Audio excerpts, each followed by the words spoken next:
Buat kalian yang menunggu-nunggu cerita horor dari Mimin, bagaimana kabar kalian hari ini? Semoga kesehatan dan rezeki penuh berkah selalu dilimpahkan buat kalian semua. Baiklah, kali ini Mimin akan membawakan satu cerita horor lagi buat kalian. Cerita horor berjudul Korban Boneka Santet dari akun Twitter @ceritaarwah. Penasaran kejadian mistis dan seram apa yang akan terjadi? Langsung saja, selamat menyimak dan semoga kalian suka. Jangan lupa ajak teman-temannya berkumpul di channel ini. Ajak mereka merinding bersama. Salam horor.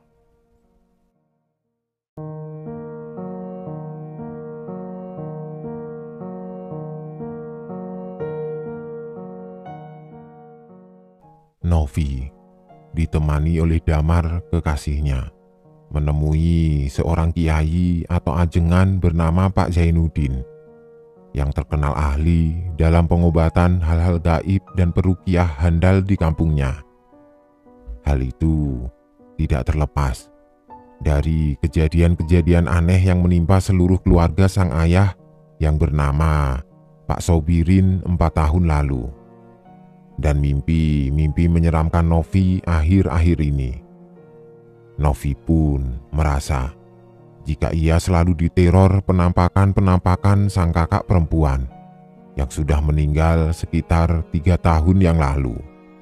Bertepatan 1 tahun dari kematian sang ayah. Begitu mereka berdua tiba di rumah Pak Zainuddin, belum sempat Novi bercerita. Novi meronta-ronta berteriak-teriak keras karena kesurupan arwah kakak perempuannya.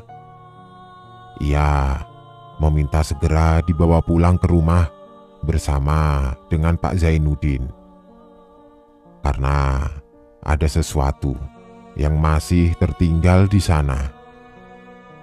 Setelah Novi, Pak Zainuddin dan Damar sampai di rumah, Novi langsung berjalan merangkak ke arah belakang rumahnya, dan kedua tangan Novi lalu menggali tanah di bagian sudut pekarangan belakang rumah itu.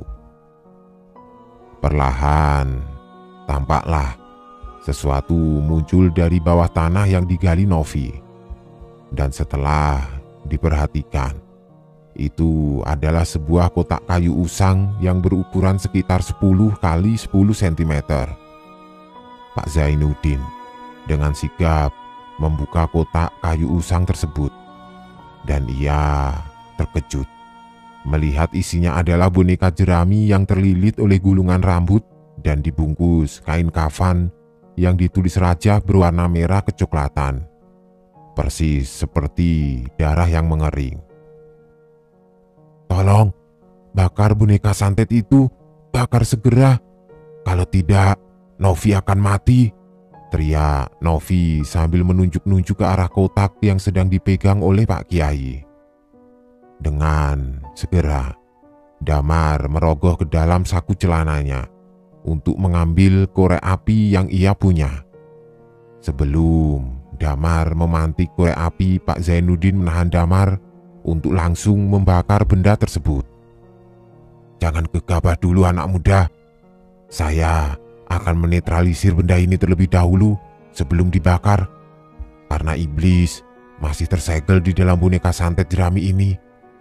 Percuma saja dibakar kalau si iblis belum dilenyapkan," cegah Pak Zainuddin sambil mulutnya mulai merapalkan doa-doa dan melilitkan tasbih yang ia bawa pada boneka santet jerami. Tidak lama, muncullah asap tipis dari boneka santet yang diiringi oleh lekikan suara tertawa kuntilanak di sekitar mereka. Suasana malam itu tambah mencekam, manakala terdengar suara ledakan menyerupai bunyi petasan dari depan rumah dan diakhiri dengan munculnya bercak-bercak darah segar dari boneka itu. "Ayo Nak Damar, segera bakar boneka ini, cepatlah. Iblis itu sudah berhasil Bapak keluarkan dari boneka santet jerami. Jangan sampai ia masuk ke dalam alat mediasi ini lagi, karena ia akan mengambil jiwa Novi," perintah Pak Jainuddin. Setelah boneka santet jerami habis terbakar, Novi seketika ambruk pingsan. "Cepat, ambilkan Bapak segelas air Nak Damar," perintah Pak Zainuddin. Pak Kiai Zainuddin terus merapalkan doa-doa, dan ia tiupkan dalam segelas air putih yang dibawa oleh Damar. Sehabis itu, Pak Kiai mencelupkan jari tangannya dan memerciki wajah Novi dengan air tersebut sampai Novi perlahan membuka kedua matanya. "Pak, Mas Damar, Novi ada di mana ini sekarang?" tanya Novi dengan wajahnya seperti orang keheranan. Melihat hal itu, Damar menarik nafas lega. Kini kekasihnya sudah siuman dan Pak Kiai pun tidak hentinya mengucap syukur kepada Tuhan. Novi kemudian menangis sesenggukan. Ia bercerita, jika saat ia sedang tidak sadar tadi, ia seperti dibawa ke alam dimensi lain, bertemu dengan sang kakak tercinta, Lastri. Novi menceritakan secara detail bagaimana sang kakak bisa masuk ke dalam tubuh Novi, yang sebenarnya sudah lama sekali ia ingin memberitahukan adiknya jika terdapat benda gaib yang sengaja dikubur oleh Pak Sobirin di sudut belakang pekarangan rumahnya itu. Oleh sebab itulah, sang kakak seringkali mewujudkan diri kepada Novi, dan Novi pun diberi mimpi potongan-potongan kejadian lalu yang sampai saat ini sedang ia coba pecahkan. Pak Kiai pun mengangguk-anggukkan kepalanya, seperti mengerti apa yang dialami oleh Novi. Namun, untuk memastikan semua dugaannya, Pak Kiai Zainuddin meminta Novi menceritakan ulang semua kejadian yang ia tahu berikut dengan potongan-potongan mimpi yang ia alami. Dengan agak tergagap lemas, Novi kemudian memulai mengingat kembali kilas balik peristiwa yang menimpa keluarganya itu. Pak Sobirin, 45 tahun, dan Pak Broto, 57 tahun, adalah dua orang kawan lama di kampung. Selain dikenal sebagai dua orang sekawan, mereka berdua pun dikenal sebagai dua orang yang terbilang sukses di kampung. Pak Sobirin merupakan juragan beras, dan Pak Broto sendiri memiliki usaha bengkel serta membuka usaha sampingan membunga-bungakan uang pinjaman kepada para petani.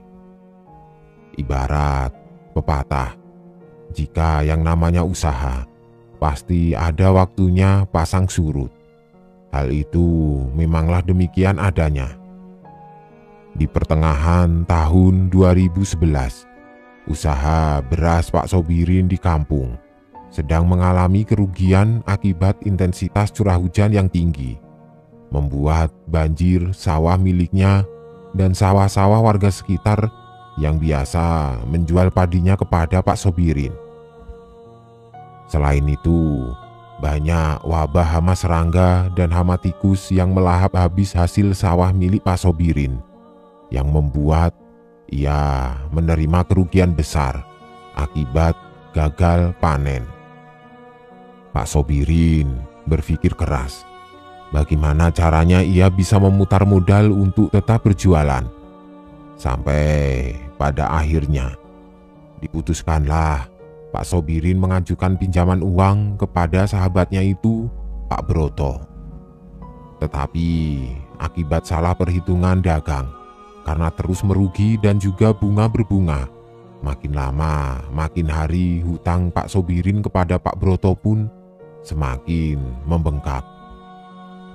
Alhasil, Pertemanan mereka yang sudah terjalin lama perlahan menjadi renggang. Tak jarang Pak Broto menemui Pak Sobirin di rumahnya dengan marah-marah. Sobirin, tahu diri dikitlah kamu. Kamu ini sudah pinjam uang, tapi tidak ada itikat baik untuk mencicilnya. Sedari awal, saya sudah mempercayakan kepada kamu untuk tidak menaruh jaminan kepada saya. Karena saya anggap kamu ini teman saya, Sobirin. Sekarang, karena kesabaran saya sudah habis, kamu harus membayar hutangmu beserta bunganya 30% sebesar 500 juta. Bentak Pak Broto. Tunggu dulu, Kang. Usaha beras saya ini belum lancar. Saya pun masih merugi akibat krisis pemasok beras di kampung ini menipis. Adapun saya harus membeli beras dari tempat lain yang harganya jauh lebih mahal. Dan pastinya jika dijual dengan harga tinggi, pasti warga tidak akan mau beli, jawab Pak Sobirin mengibah. Sobirin, saya mana mau tahu urusan berasmu itu. Yang saya perlukan ini uangku kembali, Sobirin. Kamu kan punya rumah, sawah luas, ternak, dan juga mobil. Kenapa tidak kamu jual saja? Cecar Pak Broto kepada Pak Sobirin. Nyatanya, selain Pak Sobirin ini sedang mengalami krisis usaha, sifat Pak Sobirin yang suka bermain judi membuat hampir semua asetnya itu sudah digadaikan, terkecuali tersisa rumahnya. Kang, semua surat asetnya sudah saya gadaikan ke bank dan perorangan. Yang tersisa hanya rumah ini saja, Kang. Tolong beri saya waktu untuk melunasi hutang, Kang Broto, pinta Pak Sobirin. Begini saja, Sobirin.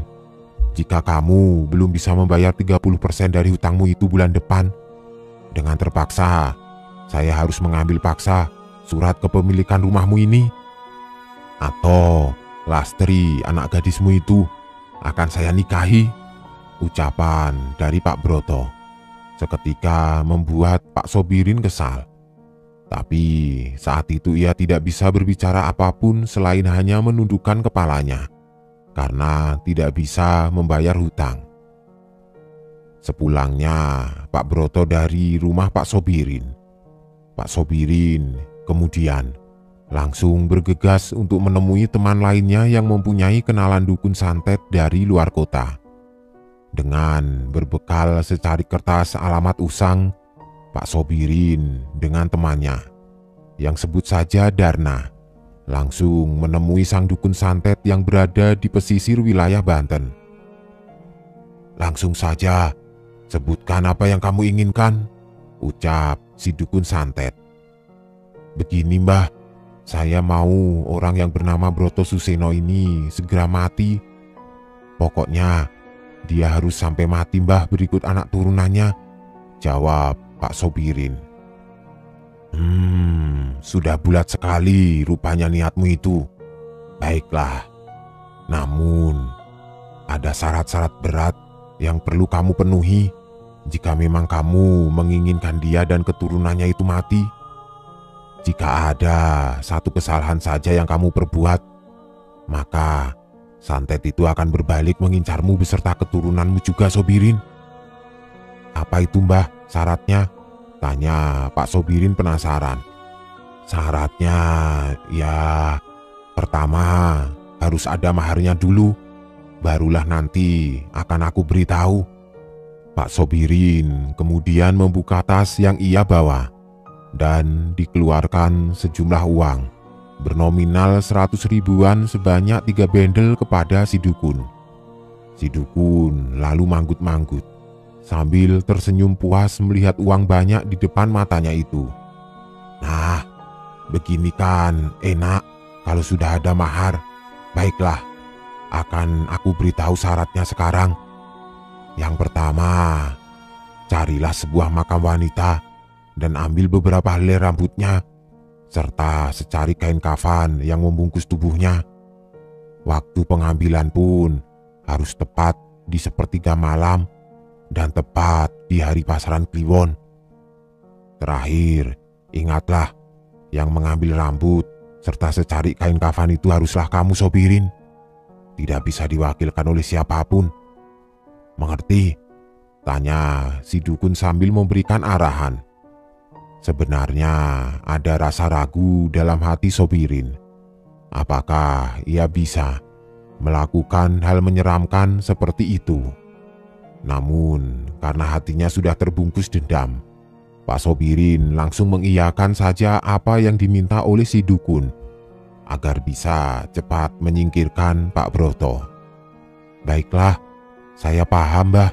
Saya akan kembali ke sini lagi setelah semua persyaratan bisa saya penuhi, jawab Pak Sobirin sambil berlalu pergi.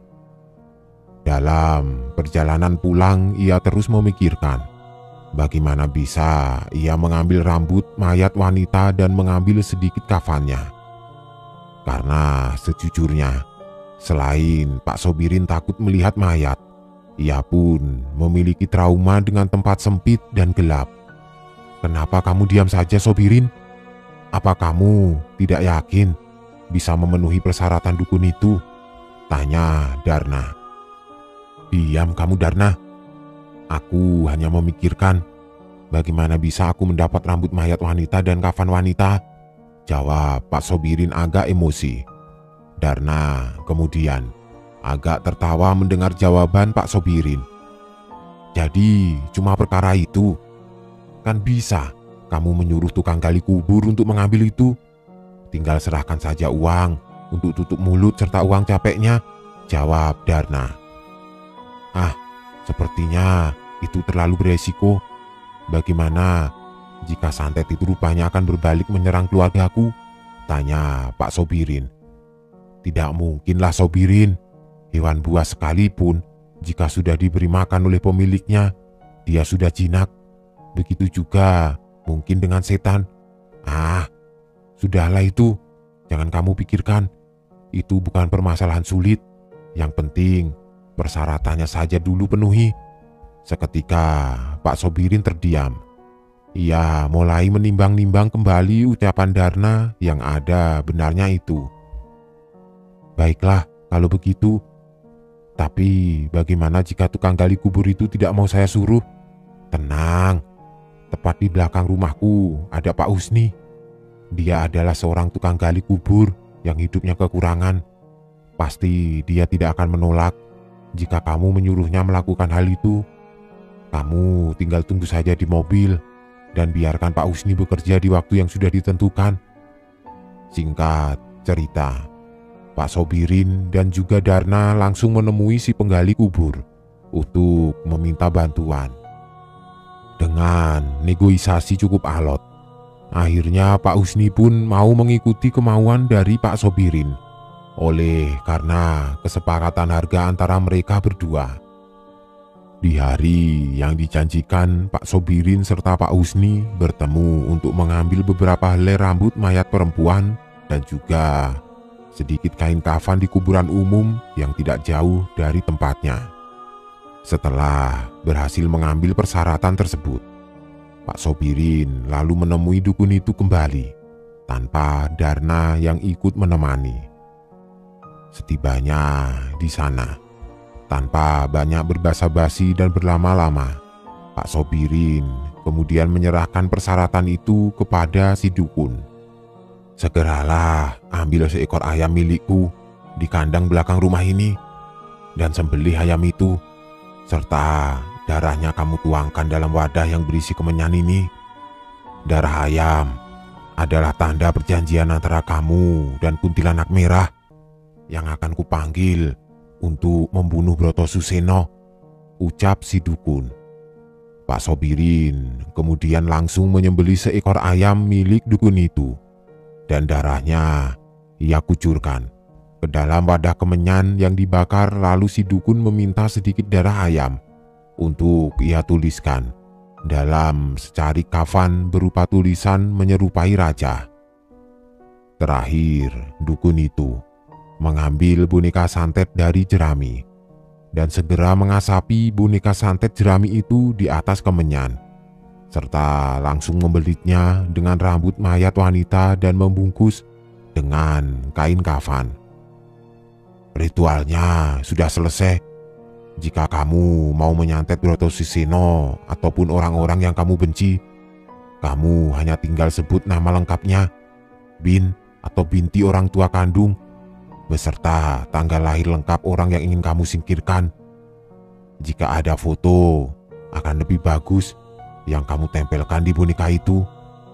Namun, jika tidak ada mediasi foto, cukup kamu bayangkan saja wajah orang yang kamu tuju lalu tusuk dengan jarum di boneka itu. Paham? Tanya si dukun santet. Lalu, bagaimana kalau gagal, Mbah? Kan saya sudah jauh-jauh datang ke sini dan susah payah cari persyaratannya. Tanya Pak Sobirin seperti tidak yakin. Sobirin, semua itu harus diawali dengan niat dan keyakinan. Kamu pikir setan tidak bisa lihat ke dalam hatimu? Kalau kamu ragu, hasilnya pun tidak akan maksimal. Sekarang pergi sana. Atau kamu yang saya santet duluan, usir si dukun santet. 2 hari kemudian, saat malam hari, Pak Sobirin memulai melancarkan aksinya di dalam kamar sambil mengambil boneka santet dan mencoba mengingat-ingat kembali wajah Pak Broto dan menyebutkan nama lengkap serta nama ayah dari Pak Broto. Kamu harus segera mati di tanganku, ucap Pak Sobirin dengan menggebu-gebu lalu menancapkan boneka itu dengan jarum pentul berkali-kali. Di pagi harinya, pukul 4 dini hari, suara pengeras masjid pagi itu seketika membuat para warga terkejut atas kematian Pak Broto yang secara mendadak. Tok tok tok. Pak, bangun Pak. Ayo Pak, kita melayat dulu ke rumah kawan Bapak. Pak Broto meninggal Pak, ucap Lastri, membangunkan sang ayah yang masih tertidur. Pak Sobirin terkejut mendengar kabar itu. Ia tidak menyangka jika kiriman santetnya semalam benar-benar telah berhasil melenyapkan kawannya, Broto Suseno. Ketika Pak Sobirin melayat bersama dengan Lastri dan Novi ke rumah Pak Broto, terlihat mayat Pak Broto ini benar-benar sudah membiru dengan mata yang masih terbelalak. Selain itu, darah segar masih terlihat keluar dari kedua lubang telinga, lubang hidung, serta mulut Pak Broto. Menurut pengakuan dokter yang memeriksa jenazah Pak Broto, ia meninggal akibat pecah pembuluh darah dan nyawanya sudah tidak tertolong. Ada rasa bahagia di dalam hati Pak Sobirin melihat kawannya itu sudah meninggal dengan cara mengenaskan. Karena merasa permasalahannya sudah selesai, Pak Sobirin lalu mencoba menyembunyikan boneka santet itu dalam kotak kayu dan ia kubur di dalam tanah belakang pekarangan rumahnya. Sepeninggal Pak Broto, Pak Sobirin menjalankan aktivitas seperti pada biasanya. Menjelang 3 bulan kemudian, Pak Sobirin mendengar kabar dari pengeras masjid, anak Pak Broto, Nining, beserta 2 anaknya dan suaminya meninggal akibat tertabrak kereta. Menurut saksi mata kejadian, Nining dan keluarganya saat itu sedang mengendarai mobil ingin pergi berekreasi. Tapi naas saat mobil yang dikendarai melewati perlintasan rel kereta api yang tidak berpalang. Tiba-tiba mobilnya dihantam oleh kereta yang melaju cepat hingga menyebabkan seluruh keluarganya meninggal di tempat. Dan yang terakhir, menyusul ikut meninggal adalah Gunadi, anak terakhir Pak Broto. Gunadi ditemukan sudah tewas membiru dengan mulut berbusa di dalam kamar. Di sebelahnya terdapat secari kertas yang ia tulis, "Aku mau ikut meninggal dengan Bapak, Ibu, dan Teteh Nining saja. Aku takut dan kesepian hidup sendiri. Apalagi aku selalu diganggu oleh sosok menyeramkan kuntilanak merah sepeninggal mereka. Tolong kuburkan aku di sebelah makam ibu dan bapak. Tentu saja, surat terakhir dari Gunadi membuat geger warga kampung. Ada yang membuat dugaan jika Pak Broto meninggal karena akibat menjalankan pesugihan kuntilanak. Dan ada pula yang membuat rumor jika memang keluarga Pak Broto sengaja dikirim santet. Lantas, berita burung itu segera terdengar oleh Pak Sobirin. Ia mengingat kembali jika boneka santet itu tidak hanya mengincar Pak Broto, melainkan semua anak keturunannya sampai habis. Dengan rasa was-was, Pak Sobirin kemudian menjumpai si dukun kembali untuk menyelesaikan kontrak perjanjian dengan boneka santet itu. "Mbah, masih ingat dengan saya kan, Mbah? Saya yang setahun lalu meminta bantuan untuk menyantet Broto Suseno, Mbah?" tanya Pak Sobirin. "Iya, aku masih ingat. Lalu, ada apa lagi kemari?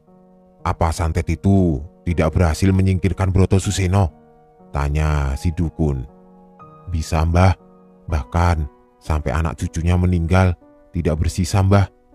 Saat ini kerjaan boneka santet ini sudah selesai dan akan saya kembalikan kepada Mbah saja." Dasar bleguk siak. Kamu pikir ini barang dagangan yang kalau tidak sesuai bisa dikembalikan lagi? Hah? Iblis kuntilanak merah yang haus darah itu akan menjadi budakmu selamanya, Sobirin. Dia akan menuruti perintahmu untuk membunuh melalui perantara media boneka santet. Tapi, apa tidak berbahaya untuk saya, Mbah, jika boneka ini terlalu lama ada di tangan saya? Dengan agak terbata-bata, Pak Sobirin kemudian berkata jujur jika saat mengambil persyaratan untuk menyantet Pak Broto, ada yang ia langgar. Terutama saat ia tidak mengambil kafan dan rambut mayat perempuan dengan kedua tangannya sendiri. "Hah? Goblok! Kan sudah saya bilang dari awal, jangan macam-macam dengan persyaratan itu. Kalau sudah begini, ini di luar dari tanggung jawab saya, Sobirin," bentak sang dukun emosi. Dukun itu menjelaskan jika kenapa harus melalui tangan Pak Sobirin langsung saat mengambil rambut dari mayat wanita dan kain kafannya. Karena yang pertama memegang rambut dan membawa kafan di dalam kubur akan ia anggap sebagai majikannya. Mau tidak mau, kuntilanak merah yang mendiami boneka santet jerami itu akan membunuh juga orang dan keturunannya yang memanggil untuk meminta bantuan si kuntilanak. Sang ayah, Pak Sobirin sendiri, meninggal karena terjatuh di kamar mandi. Ia ditemukan tewas oleh Lastri dan Novi. Lastri yang curiga kepada sang ayah yang lama tidak keluar-keluar dari kamar mandi mencoba mengetuk-ngetuk pintu kamar mandi. Dan setelah hampir 2,5 jam tidak juga keluar kamar mandi sehingga diputuskanlah ia dan sang adik Novi meminta bantuan warga sekitar untuk mendobrak pintu. Begitu pintu kamar mandi terbuka, Novi dan Lastri terkejut melihat ayahnya sudah kaku, tidak bernyawa dengan keadaan seperti Pak Broto yang mengeluarkan darah segar dari kedua lubang telinga, lubang hidung, dan mulutnya. Setelah kematian ayahnya, barulah kini gantian Lastri, kakak Novi, yang merasakan banyak hal-hal ganjil di rumahnya. Lastri seringkali bercerita jika ia diganggu oleh sosok ayahnya Pak Sobirin yang menampakkan diri masih beraktivitas seperti biasa di dalam rumah itu. Bahkan pernah suatu hari Pak Sobirin terlihat sedang menonton televisi di tempat 7 hari setelah kematiannya. Dan saat Lastri menolehkan wajah kembali, sosok Pak Sobirin itu menghilang. dengan keadaan televisi yang masih menyala. Awalnya Novi berpikir jika kakaknya masih terpukul atas kematian sang ayah, karena selepas perceraian dengan sang ibu, mereka berdua hanya dirawat oleh Pak Sobirin. Sampai mereka berdua beranjak dewasa, jadi wajar saja jika kakaknya itu masih berat menerima kenyataan sang ayah sudah tidak ada. Namun pasca kematian sang ayah, dari hari ke hari keadaan Lastri semakin aneh. Ia menjadi seperti orang lain, bahkan Novi adiknya sama sekali tidak ia kenali. Berkali-kali Lastri tertawa-tawa, cekikikan tidak jelas, marah-marah sampai dengan membanting-banting barang tidak karuan. Sang kekasih Lastri, Tino, sudah mengupayakan kesembuhan untuk Lastri, tetapi nasib baik belum berpihak kepada Lastri. Tino dan Lastri sudah mencoba satu persatu mendatangi orang pintar di kampung Tino, namun hasilnya masih tetap nihil. Satu persatu dukun sampai dengan Pak Ustadz yang dianggap orang pintar didatangi oleh Tino dan Lastri. Tapi mereka satu persatu mundur karena tidak kuat mengobati Lastri. Menurut analisa mereka, Lastri terkena kutukan iblis yang ingin mengambil nyawanya. Tapi saat Tino menanyakan hal yang lebih dalam, mereka tidak bisa menjelaskan secara spesifik. Dalam 1 minggu, Lastri bahkan kuat untuk tidak makan sama sekali. Lastri hanya mau minum saja dan berbicara pun mulai ngelantur. "Novi, Teteh sebentar lagi mau dijemput sama ayah. Novi hati-hati di rumah ini ya. Maafin Teteh yang tidak bisa ngelindungin kamu, Nov." Kondisi kesehatan Lastri pun kian melemah. Hanya menyisakan tulang dan kulit saja menjelang ajalnya. Ia tetap bersikukuh untuk tidak mau makan, karena iblis yang ada dalam tubuhnya tidak menginginkan Lastri untuk makan apapun. Sampai pada akhirnya, Lastri menghembuskan nafas terakhirnya tepat 1 tahun dari kematian sang ayah. Novi mengingat kembali awal kejadian saat dirinya mulai diteror arwah sang kakak Lastri. Tidak berbeda dengan ayahnya, Novi sering ditunjukkan tanda-tanda jika kakaknya masih beraktivitas seperti biasa di rumah itu. Bahkan ia pun kini sering mendengar suara tangisan perempuan setiap pukul 12 malam di kamar Lastri.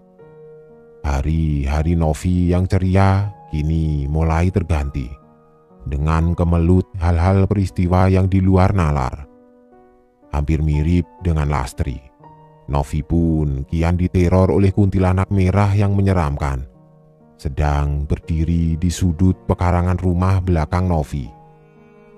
Jika malam tiba, mata Novi enggan tertutup karena ia sering kali mendengar suara jerit tangis serta suara benda yang berjatuhan secara tiba-tiba. Bahkan sampai ketika Novi tertidur pun, ia tidak lepas dari semua mimpi-mimpi buruk serta potongan-potongan peristiwa dari mulai sang ayah, Pak Sobirin, yang pergi menemui dukun sampai dengan kematian Lastri yang tidak wajar. Pada puncaknya, Novi yang sudah tidak kuat diteror terus-menerus oleh arwah-arwah penasaran di rumah itu, sehingga ia tidak bisa tidur dan tidak mau makan, memilih untuk bercerita kepada sang kekasih, yaitu Damar. Mendengar keluh kesah Novi dan juga turut merasakan ada sesuatu yang tidak beres ada di diri Novi, lalu Damarlah yang membantu Novi untuk bertemu dengan Pak Kiai Zainuddin agar supaya kesehatan Novi bisa cepat pulih kembali. Dan juga Novi bisa memecahkan semua misteri-misteri tentang ayah dan sang kakak. Pak Kiai Zainuddin dengan cermat mencerna semua cerita dari Novi dan mengartikan semua potongan-potongan alur mimpi yang membawa mereka ke sebuah kenyataan. Jika Pak Sobirinlah orang yang sepatutnya bertanggung jawab atas semua masalah yang menimpa keluarganya tersebut. Andai saja jika Pak Sobirin tidak mengambil keputusan untuk bersekutu dengan iblis, mungkin ia dan anaknya Lastri masih ada di dunia ini. Tapi semua sudah terjadi.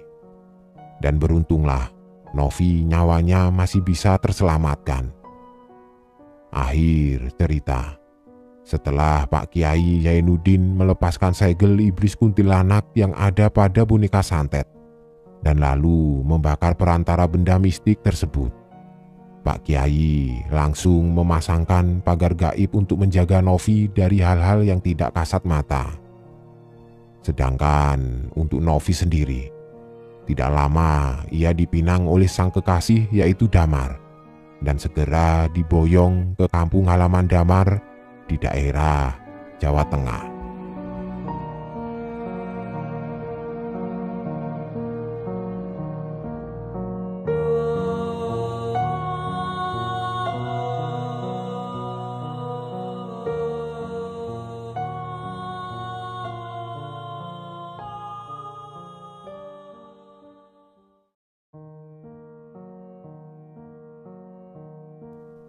Teman-teman semua, penikmat cerita-cerita horor dimanapun kalian berada, jumpa lagi bersama Mimin Spesial Horor. Kali ini sebuah kisah horor tentang boneka seram akan Mimin bawakan buat kalian dari akun Twitter @rian_nurfajri. Ketika sebuah benda menjadi tempat yang nyaman dihuni oleh mereka yang tidak kasat mata. Bagaimana? Kalian sudah tidak sabar? Baiklah, langsung saja selamat menyimak dan salam horor.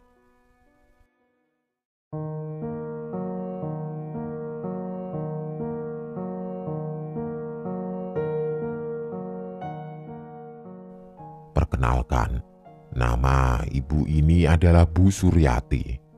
Apa yang dialami oleh beliau dan anaknya tidak banyak yang tahu, karena memang benar-benar dikip sama beliau. Cerita kepadaku pun karena aku jauh dan tidak akan sampai ke daerahnya juga cerita ini. Bu Yarti dan suaminya sudah lama bercerai. Suaminya sekarang tinggal di Jakarta. Walaupun begitu, suaminya masih tanggung jawab mengirim uang bulanan ke Bu Yarti. Anaknya nanti akan aku ceritakan. Kejadian bermula 5 tahun yang lalu. Sudah cukup lama memang, tapi setiap detail kejadian mistisnya Bu Yarti tidak lupa sama sekali. Kejadian ini berlangsung hampir 3 bulan dan itu sangat menyiksa dia. Hari itu, sang suami sedang berkunjung. Kebiasaannya adalah mengajak sang anak satu-satunya itu jalan-jalan ke pasar untuk jajan. Tapi sepulangnya dari pasar, si anak membawa sebuah boneka. Bu Yarti awalnya biasa saja melihat boneka itu dan si anak kelihatan senang sekali. Semenjak dapat boneka itu, si anak selalu membawa boneka itu kemanapun, kapanpun, bahkan saat tidur. 4 hari boneka itu ada di tangan si anak, tidak ada perasaan atau kejadian ganjil sama sekali. Memang, si anak sering mengajak ngobrol boneka itu. Tapi Bu Yarti pikir masih hal wajar, karena kebanyakan anak kecil yang punya boneka juga melakukan seperti itu. Hingga akhirnya, malam hari saat mau tidur, Bu Yarti tidak sengaja menumpahkan susu buat anaknya ke boneka itu. Karena takut lengket, Bu Yarti mengambil boneka itu dari pelukan anaknya tapi ditolak oleh si anak. Bu Yarti sedikit memaksa mengambil bonekanya, tapi si anak menangis kencang saking tidak mau diambil bonekanya. "Sebentar ya dek, ibu cuci dulu, takut lengket," si anak menjawab. "Kalau dicuci nanti Gianya menangis bu." "Menangis? Kamu itu ya, boneka itu tidak bisa menangis dek. Kemarin malam dia senyum ke aku kok bu." Mendengar jawaban dari si anak membuat Bu Yarti merinding. Dia paham kalau anak kecil tidak mungkin berbohong, tapi apa mungkin boneka bisa tersenyum? Bu Yarti cuma bisa senyum ke anaknya, tapi dalam pikirannya banyak tanda tanya maksud dari omongan anaknya tadi. Tapi ya sudahlah, Bu Yarti pikir omongan anak suka mengada-ada, jadi Bu Yarti cuekin. 2 hari setelah itu, anaknya sedang main keluar dengan anak-anak tetangga sebelah. Bu Yarti berniat bersih-bersih kamar anaknya karena cukup berantakan. Setelah teman-teman mainnya itu datang ke rumah, banyak mainan yang berantakan di lantai. Saat sedang fokus membereskan mainan yang berantakan, sekelebat Bu Yarti melihat boneka itu ada di atas kasur dan berada di bawah bantal. Tidak ada pikiran aneh-aneh awalnya, tapi tiba-tiba pikiran Bu Yarti mengarah ke omongan si anak waktu itu. Dan kebetulan atau tidak, Bu Yarti pun merasa suasana di kamar itu seperti berubah. Rasanya seperti ada sedikit aura mistis, bahkan sampai membuat Bu Yarti merinding. Saat posisi Bu Yarti membelakangi kasur anaknya, tiba-tiba ada suara yang membuat Bu Yarti kaget. Suara seperti benda digeser. Bu Yarti diam sejenak tapi lanjut membereskan mainannya lagi. Setelah semua mainan rapi di bak khusus main anaknya, dia taruh bak itu di bawah kasur. Saat bangun, pandangan Bu Yarti tepat ke kasur dan ada yang aneh di sini. Bu Yarti ingat, walau cuma sekelibat lihatnya, tapi dia benar-benar ingat kalau boneka itu ada di bawah bantal. Tapi kenapa boneka itu sekarang ada di atas bantal? Bu Yarti langsung keluar dari kamar anaknya, pikirannya kacau. Dia tidak mau memikirkan kenapa boneka itu ada di atas bantal, tapi ternyata tidak bisa. Hampir seharian Bu Yarti memikirkan hal itu. Dia jadi panik, takut hal-hal aneh kejadian ke anak satu-satunya. Karena hal itu, Bu Yarti menjadi penasaran dari mana asal boneka tersebut. Beliau berniat bertanya ke suaminya malam nanti, karena dari perawakannya pun memang cukup seram. Jam 8 malam. Kebiasaan Bu Yarti adalah membantu sang anak mengerjakan PR sekolahnya. Setelah selesai, beliau bertanya kepada sang anak, "Adik, dapat boneka itu dari mana kemarin?" Dengan terbata-bata sang anak menjawab, Dari Om." "Om siapa, Dek? Bapak tahu tidak omnya?" Namun si anak tidak menjawab. Dia langsung lari ke kamarnya. Bu Yarti yang masih penasaran langsung menelpon sang suami. "Assalamualaikum, Pak. Saya mau tanya." "Iya, tanya apa Bu?" "Ini loh, anakmu dapat boneka dari mana?" "Oh, itu pas ke pasar. Aku lagi ngobrol sama Pak Dendi dan si adik, main berdua sama anaknya Bu." "Terus bonekanya dari mana Pak?"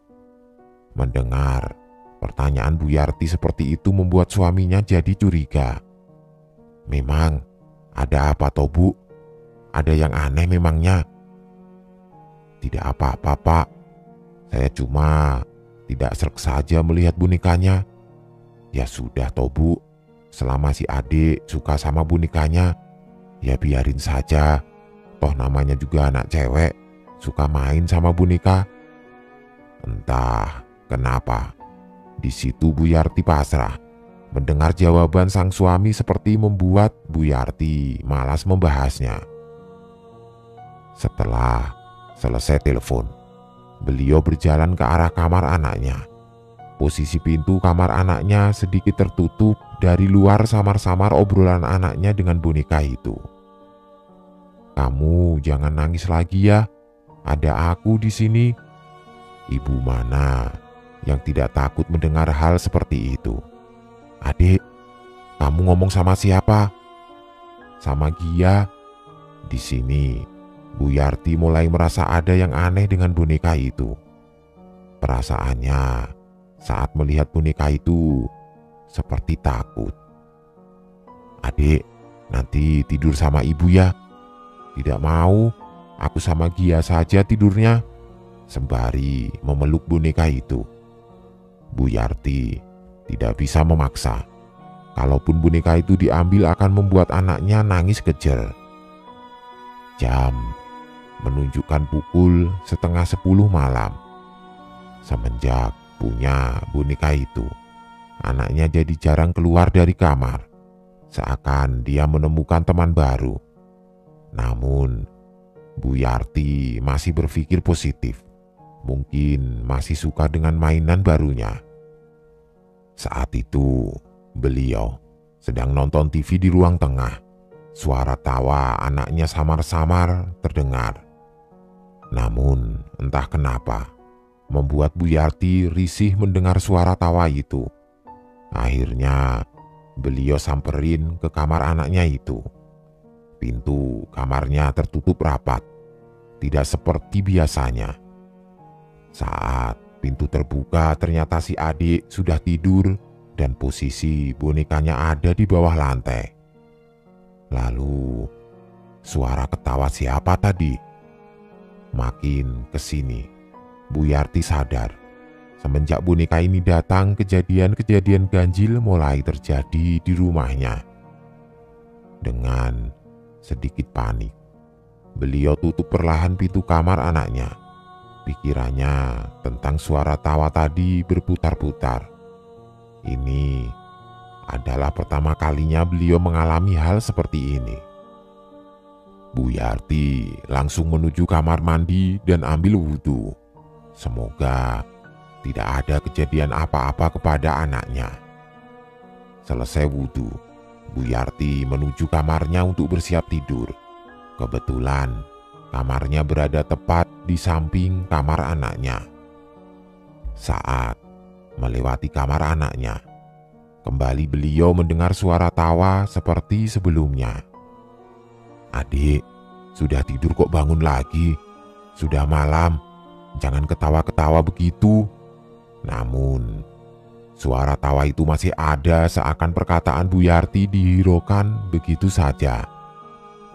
Beliau sedikit kesal. Beliau buka pintu kamar anaknya berniat mau mengomeli. Tapi lagi-lagi saat pintu dibuka, si anak masih tidur. Pikir Bu Yarti ini anak mungkin sengaja tidur bohongan supaya tidak diomeli, dan juga boneka yang tadinya ada di lantai sekarang ada di atas kasur. Beliau samperin anaknya. Saat melihat mukanya ternyata memang benar-benar tidur. Terus, siapa yang dari tadi ketawa? Kembali, Bu Yarti merasa merinding. Sejenak beliau melihat boneka itu dan niat untuk membuang boneka itu semakin kuat. Akhirnya, beliau mengambil boneka itu dan dibawa. Niatnya mau langsung dibuang, tapi buat jaga-jaga kalau anaknya mencari dan nangis kejer. Jadi beliau taruh di lemari kamarnya. Setelah boneka itu ditaruh di lemari, Bu Yarti langsung merebahkan badannya ke kasur untuk tidur. Duk, duk, duk. Bu Yarti terbangun dari tidurnya. Sebuah suara mengganggu tidur nyenyaknya. Pandangannya buram Beliau masih dalam keadaan setengah sadar mencari asal suara tersebut. Tuk, tuk. Bu Yarti langsung menoleh. Iya, asal suara itu dari lemari kamarnya. Suara itu berasal dari boneka tersebut ditaruh. Bu Yarti diam sejenak. Di situ beliau seakan menunggu dan meyakinkan diri kalau memang suara ketukan itu berasal dari lemari tersebut. 5 menit menunggu, tidak lagi ada suara ketukan itu. Karena mengantuk, beliau lanjut untuk tidur. Saat matanya mulai terpejam. Tuh, kali ini suara itu benar-benar dari lemari itu dan keras. Bu Yarti sampai kaget dan terbangun dari kasurnya. Astagfirullah. Bu Yarti panik, gelisah, merinding, dan takut. Beliau langsung bangkit dari kasur dan menuju kamar anaknya. Beliau takut untuk melanjutkan tidur di kamarnya lagi. Suara azan subuh samar-samar mengumandang. Bu Yarti terbangun dari tidurnya dan langsung menuju kamar mandi untuk sholat subuh. Mukena yang biasa beliau pakai ada di kamar. Saat itu Bu Yarti lupa dengan kejadian sebelumnya. 1 bulan setelah kedatangan Gia, sang boneka, aura rumah berubah. Ada hal aneh yang dirasakan oleh Bu Yarti. Suasana yang seakan mencekam dan tidak pernah ada sebelumnya. Makin hari, si adik makin bertingkah aneh. Setiap hari selalu bermain dengan Gia, bahkan terkadang sampai susah buat makan. Gia, sang boneka, seakan menghipnotis si adik. Adik, makan dulu sini, taruh bonekanya. Namun, panggilan Bu Yarti dihiraukan si adik. Bahkan 3 kali panggilan tetap tidak menoleh sedikit pun. Astaga, Bu Yarti sedikit kesal. Dengan langkah sedikit terburu-buru, Bu Yarti menghampiri si adik yang sudah asik bermain dengan Gia di ruang TV. Lalu menarik boneka itu secara paksa. Adik, kalau ibu panggil itu dijawab sayang. Ayo, makan dulu nak, kamu nanti lapar. Pandangan adik sedikit kosong. Bu Yarti sedikit kaget melihatnya.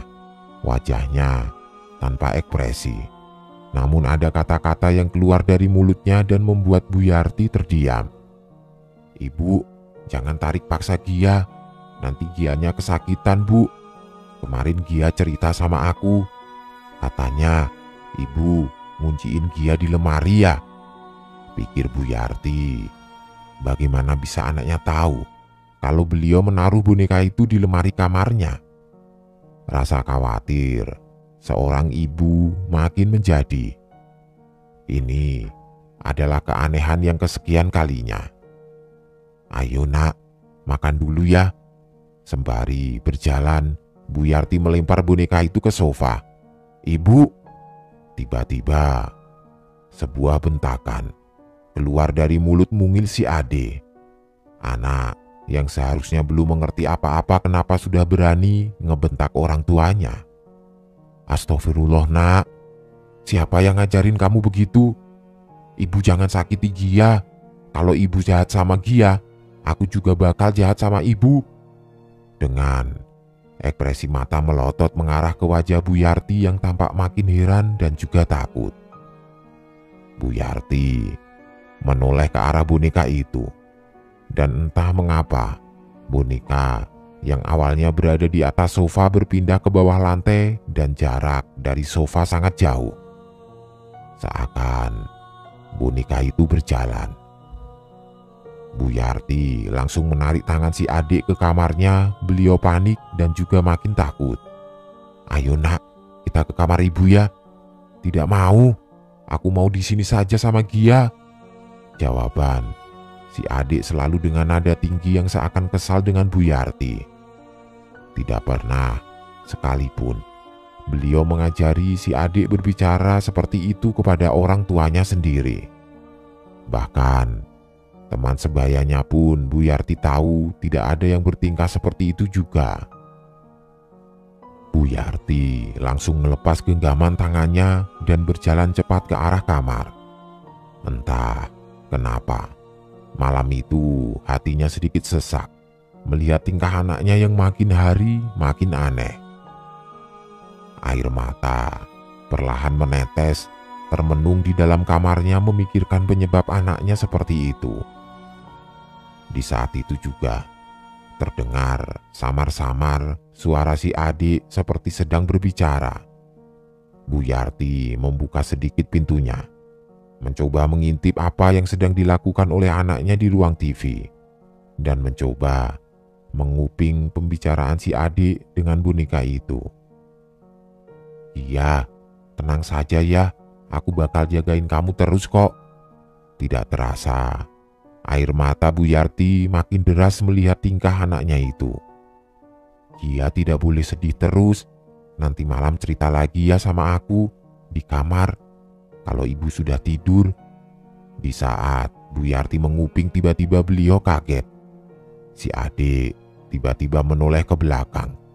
Matanya tajam menatap Bu Yarti yang berada di antara sela pintu kamarnya. Seakan ada yang memberitahu anaknya kalau Bu Yarti sedang mengintip mereka. Jantung Bu Yarti berdegup kencang. Beliau makin tidak percaya dengan tingkah anaknya itu. Beliau melihat ke arah boneka itu dan kepala boneka itu tiba-tiba sedikit bergerak ke arahnya. Bu Yarti langsung menutup pintu kamarnya dan berbaring di kasur. Entah kenapa malam itu nyalinya ciut. Beliau pun takut untuk mengajak anaknya ke kamar setelah mendengar ancamannya tadi. "Maaf Bu, itu beneran kepala bonekanya bergerak." "Beneran Mas, berani sumpah saya tidak bohong," jawab Bu Yarti. Jujur saja, aku yang mendengarkan cerita dari Bu Yarti penasaran.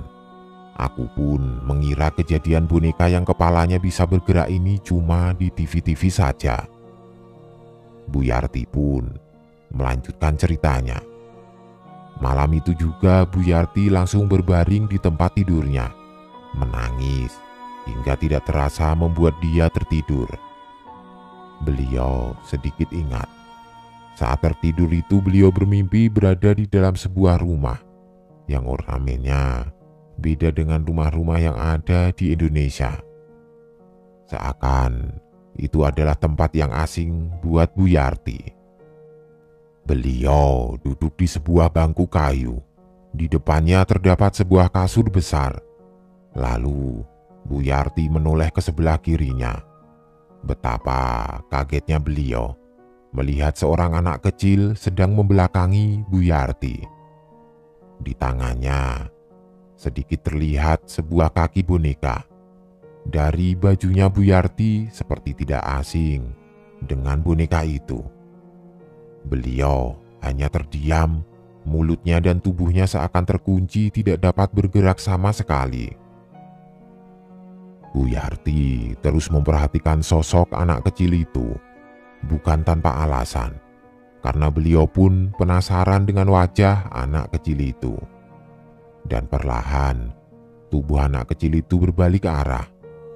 Saat tubuh anak kecil sudah terlihat dengan jelas, Bu Yarti melihat wajahnya yang menurut beliau sangat seram.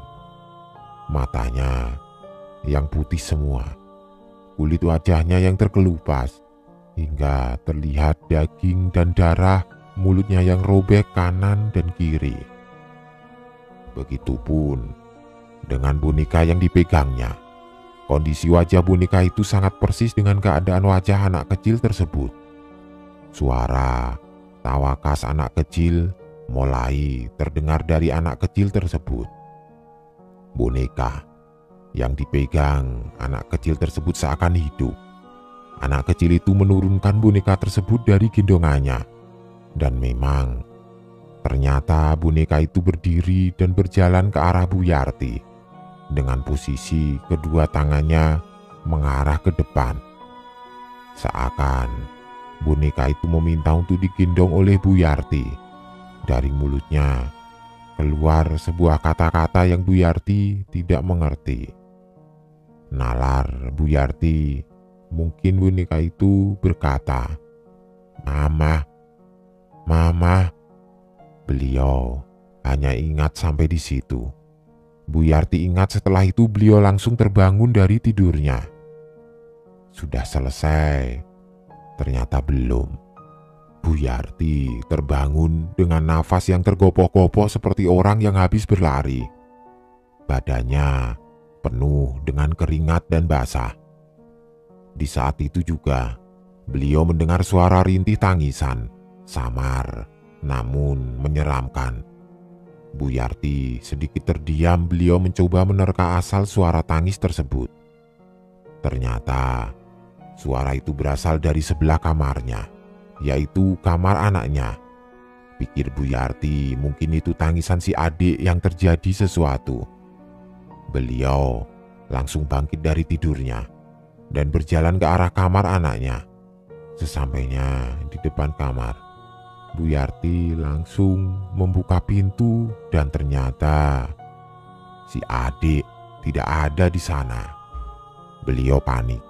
Dengan tergesa-gesa mencari anaknya yang tidak ada di kamarnya. "Dek, kamu di mana, Nak?" Setiap ruangan beliau hampiri namun hasilnya nihil. Perasaan Bu Yarti makin tidak karuan. Beliau takut terjadi apa-apa dengan anaknya itu.